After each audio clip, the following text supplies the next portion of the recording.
Cryptic Library presents Ollie Cross, written by James Patterson and read to you by Lyle Gladney. Alex Cross, the brilliant DC detective who never gives up on a case. Ollie Cross, the tenacious kid who's determined to follow in his father's footsteps. The case that finally gives him a chance. Ollie knows Gabe Qualls better than anyone, so when his friend goes missing, Ollie jumps right into action. Being Alex Cross's son has taught him the skills he needs to solve the mystery: intelligence, persistence, and logic. One thing he didn't inherit? Patience.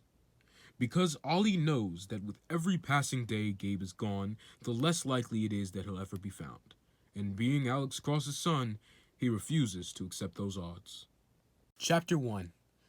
It had been 3 days since my friend disappeared, and I was starting to think the worst might have happened. The last time I'd seen him was on Friday, December 21st, just after 3:30 p.m. That was on the sidewalk in front of Washington Layton Middle School, where Gabe and I were in the same class. We'd just gotten out for winter break, and as far as I was concerned, I knew exactly how we were going to kick it off. "So I'll see you tonight at 7, I'd said.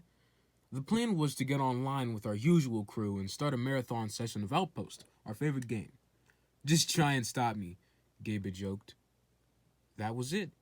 Then he turned east on East Street and started walking home. I turned west and done the same. I didn't even think about it. And why would I? Whoever thinks, maybe that's the last time I'll ever see my friend. But Gabe never did make it home that day. He wasn't picking up his phone, and he hadn't answered any of the 500,000 texts I'd sent him either. Now, it was Christmas Eve. 3 days had gone by, and it was just like Gabe had just disappeared. Except, see, that's the thing. People don't just disappear. There's always an explanation. That's what my dad says, and he should know. His name is Alex Cross. He's a homicide detective with the Washington, D.C. police, and I'll tell you this much. I hope I can be half the detective he is someday. In the meantime, I couldn't stop thinking about Gabe. Couldn't stop wondering what had happened to him. Couldn't stop a whole lot of really bad thoughts from passing through my brain, like one scary movie after another. In fact, if anyone had asked me, I would have told them there's only one thing I want for Christmas that year. I wanted Gabe Qualls to be found, and I mean alive.